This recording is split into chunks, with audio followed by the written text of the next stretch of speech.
here today for a non-exec workshop. I wanted to ask you a question about how important is it to change board composition and culture in UK boardrooms? I do think it is actually extremely important. That's the first thing I'd like to agree with you on.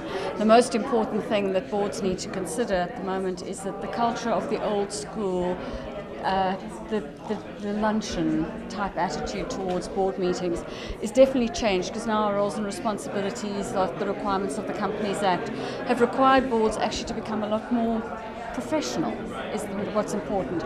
And I think therefore we need the education, the training, we need a diversity of people coming onto our boards, which is the whole composition issue, and also adds to the skills and the diversity we need in amongst those people on the board.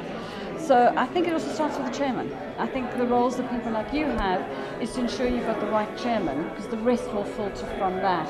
The culture, the ethics, the sustainability of the organisation comes from your chairman. And I think it highlights the need to broaden the non-executive director gene pool and not have the same old non-execs. I think the importance is bringing in people with varied experiences that have not necessarily ever been a non-exec, because they will ask the challenging, not asked before question. And that, I think, is making executives understand the value of assuring the non-execs rather than answering the question.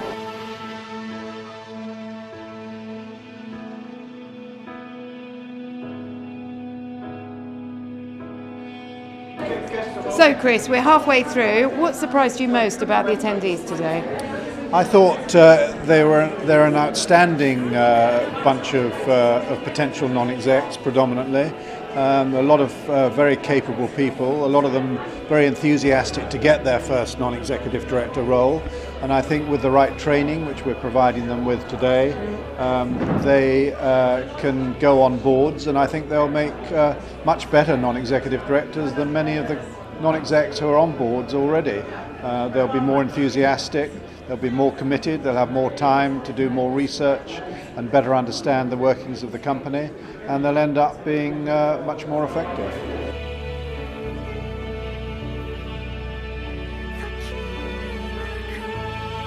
Alison, when we met this morning and I asked you why you were here today, you were very honest and said, I'm here to find out whether a non-exec career is for me or whether indeed it actually isn't for me. We're 3/4 of the way through the day, and what are your thoughts at this point?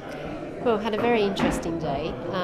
I think that the role of the non-exec director has been explained in full, and also really stressed on the corporate responsibility and the shareholder responsibility that you have to the board.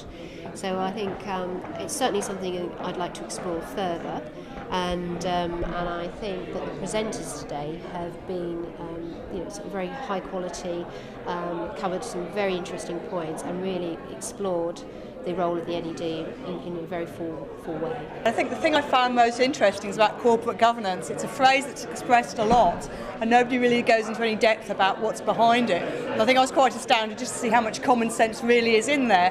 And as long as you approach positions and roles with integrity and actually think about what you're doing, corporate governance just follows from it.